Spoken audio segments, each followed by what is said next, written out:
Well, the light of the world has been in Tibet and China and India for a very long time.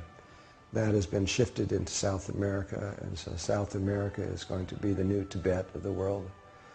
And not all of it, but it's actually centered in a place in northern Chile, but it encompasses a huge area of South America. We've, from what the indigenous people from all over the world, not just ones that we're familiar with, but from all over, they're in agreement that we have entered into a unique and special time in the history of the world. And it's a time where we are about to move from one way of being into a completely different way of being. And we can't see that right now. I mean, we can hint at it, we can feel, we can see that there is tremendous change happening around us. But the kinds of changes that are about to occur, they will be rather surprising to people because they have a different kind of nature this time we're running into. It has a nature where the old ways, the ways that we're used to and are familiar, begin to dissolve away in ways that are somewhat disconcerting. At the same time, new ways begin to replace them that are very refreshing because they're loving, they're kind, they're easy. They're the kinds of thing mommy does to child, you know, and the ideas that we have held, for example, Star Wars, where we have the concept that the universe is fighting with each other. We're going to discover this isn't true. That actually the universe is a living being, and it's conscious, and it's very old, and it cares about itself in lots of ways. And so, like I said, the ideas of Star Wars are just really a mental fear of humans. In truth, the universe really does everything it can to help each other. And we're entering into a time where that's going to become obvious. Where it looks helpless, we're going to find support. And where everything just looks like there's just no way out, we're going to find the way out. We're going to see the light to go through it. And so it's a time of great hope that we're entering into. The Mayans specifically, when they talk, they call this time the end of time, because it's the end of a very long cycle, and it's the beginning of a new cycle. It isn't like everything just comes to an end. It's just the end of one cycle and the beginning of the other. But it depends on which part of the cycle the Mayans are talking about. If they're talking about the old part of the cycle, which is what we're familiar with, that's the banking systems, the religions, the governments, and all this kind of stuff, that's going to become extremely unstable. And if they're correct, it's going to break apart completely and dissolve away.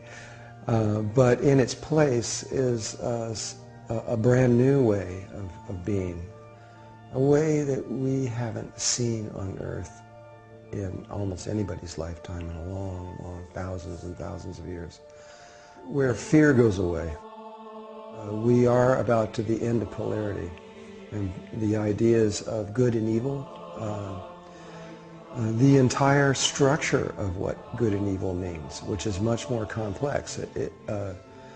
If you look at the idea of good and evil, or good and bad, no matter what polarity you think of, you'll also see that there's a third one. So if you get hot and cold, there's warm.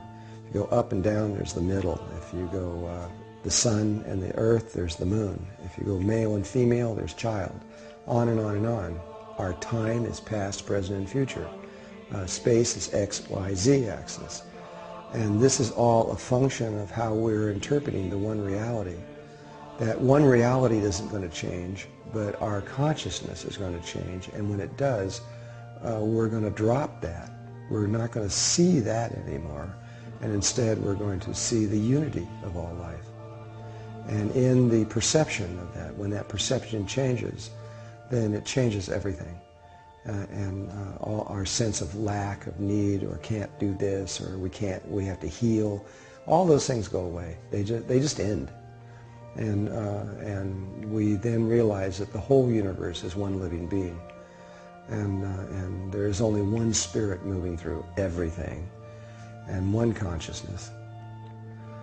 A new way of perceiving enters into life on earth, and we, in our lifetime, are going to experience this. I mean, right now, at this moment, in 2008, it just seems, can't be. The world is crazy. You know, they're at war, they're trying to kill each other, the financial systems are ready to break apart, and on and on and on. But that's not what the ancient ones on this planet are saying. They're saying, finally, we are entered into this place, and we are about to see something brand new. It's really very old, actually.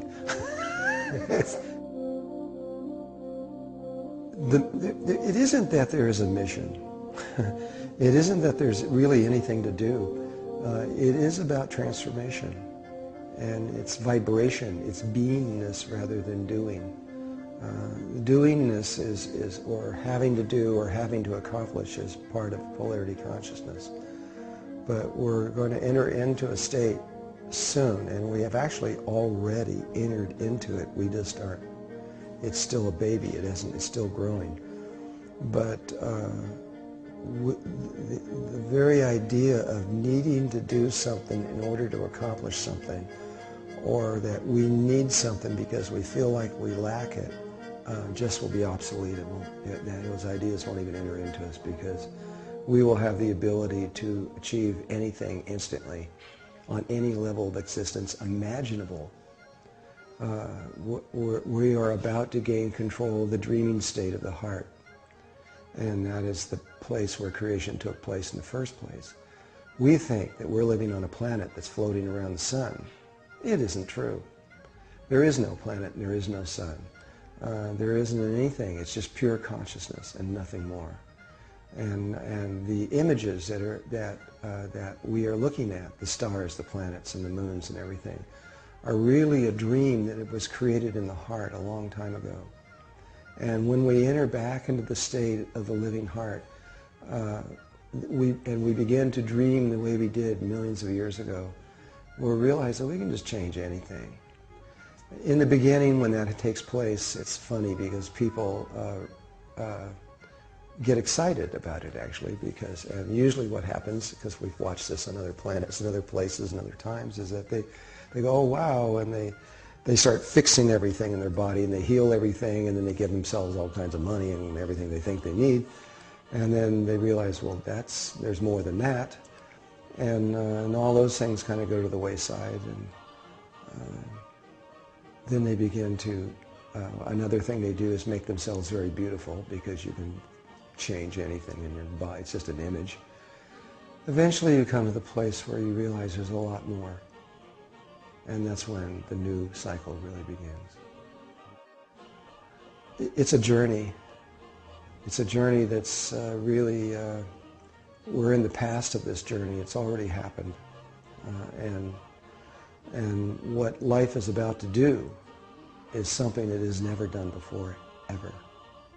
It's the first time ever since the creation of this, is that it's decided to speed things up. And so instead of taking millions of years to make these different levels of steps, they're going to be done sometimes in minutes.